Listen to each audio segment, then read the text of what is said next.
你这是什么姿势？啊？你给我好好坐着。娘，我这样蹲着舒服，比坐着舒服。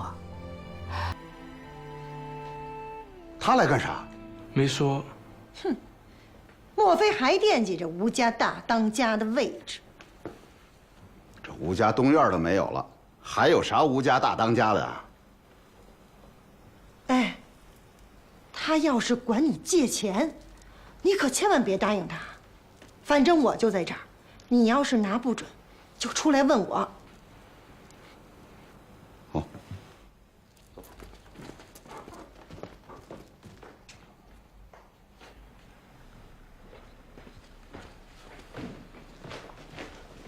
三叔，啊，周阳啊，我劝你死了这个心吧。就算我同意，我二哥和四弟也一定不会同意。三叔，我今天来，不是为了吴家大当家的事儿，我是想跟你商量，我们东院想把3元典当行收回来自己管。你说什么？东院占股70%，照理说就应该我们东院自己打理，但以前东院生意太多，照看不过来，所以委托给了三叔。但现在东院也没什么生意了，所以就不劳烦三叔了。我等，谁跟你说东院占股70%？你、二叔还有我爹，当初开办的时候，那白纸黑字上都写着呢，还盖了世义堂大印呢。难道三叔忘了？这事儿是有，但是前段日子大哥已经卖给我了，也是白纸黑字儿，还是我大哥亲笔写的。加盖世义堂大印了吗？按照吴家的规矩，没有加盖世义堂大印的契约都不作算，所以那70%股份现在还在我们东院名下。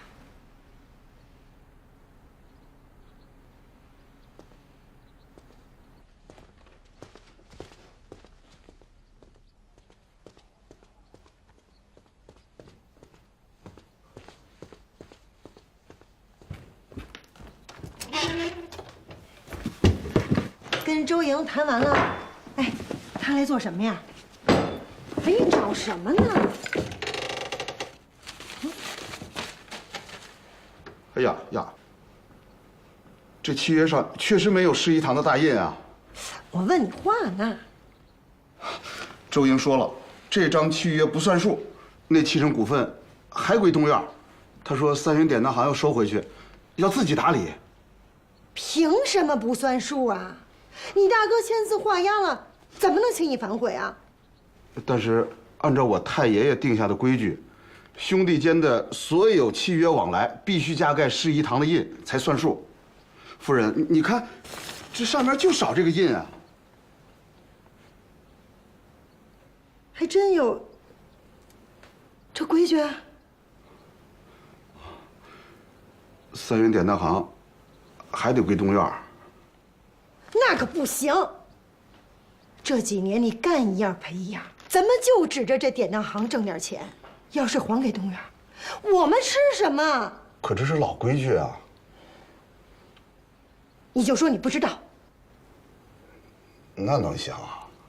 反正你就一口咬死，你大哥签字画押了，不能改了。哦。哦。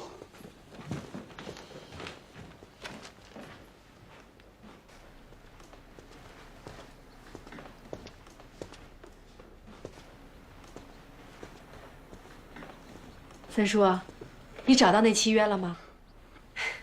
的确没有加盖世义堂大印吧？少跟我来这一套！什么世义堂大印？什么规矩？我不知道，没听说过的都不算数。反正3元典当行已经归我们南院了，谁也别想拿走。三爷，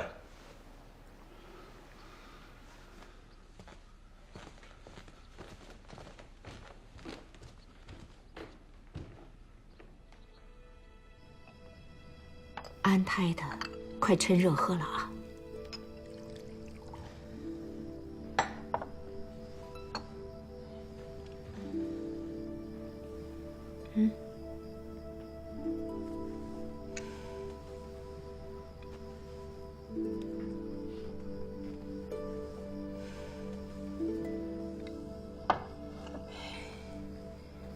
娘，三叔家里的事情，是不是都是柳氏做主啊？你还真说对了，你三叔就是怕老婆。为什么？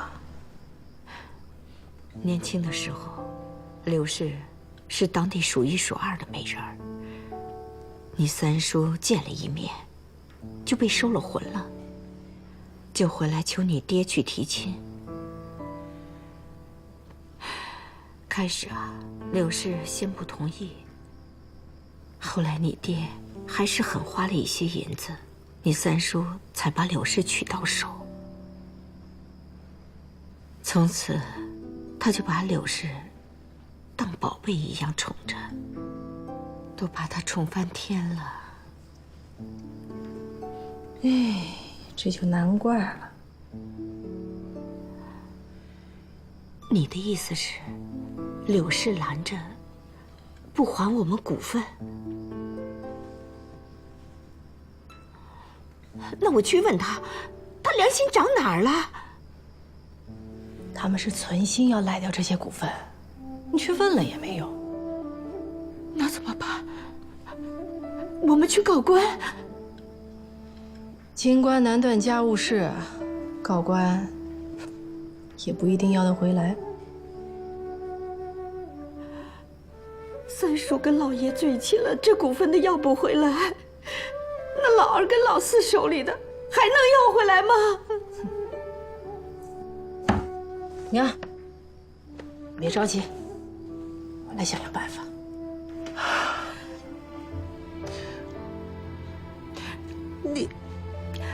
你这是什么姿势？啊？你给我好好坐着。娘，我这样蹲着舒服，比坐着舒服。周莹，东院虽然已经不是以前的东院了，但规矩还是以前的规矩。再说了，你这个样子对孩子也不好啊。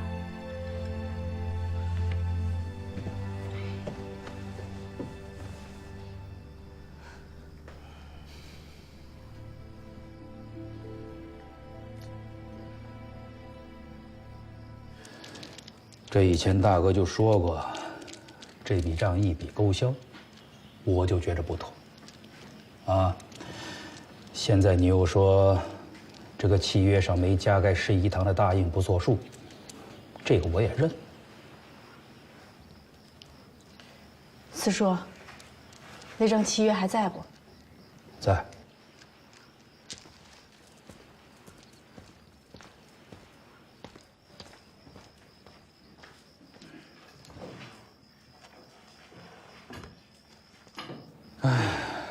中央，你放心啊，这5000两银子呢，四叔绝不会赖账。哎呀，只是啊，这以前生意做的不大好，钱基本都亏完了。现在我们中院呢，就剩下这么一个土布作坊，能勉强度日。这以前大哥体恤我，从来没问我要过钱。当然，现在不一样了。东院的光景也不怎么好，啊，也缺钱。哎，这样吧，我们商量一下啊，以后我们中院每年还你100两银子，你看如何？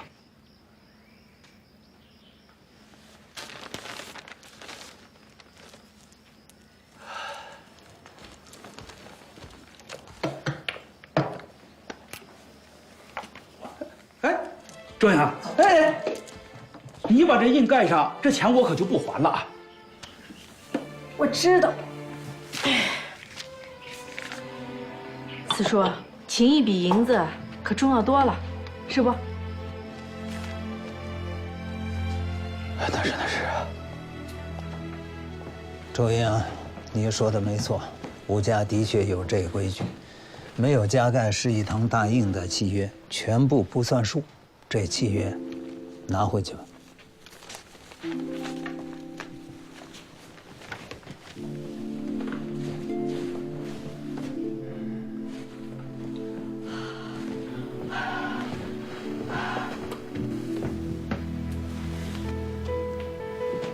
你什么意思？二叔，我今日来，不是为了追讨这些客商，以及这些客商手中的应收账款，我只是想请二叔来主持一个公道。什么公道啊？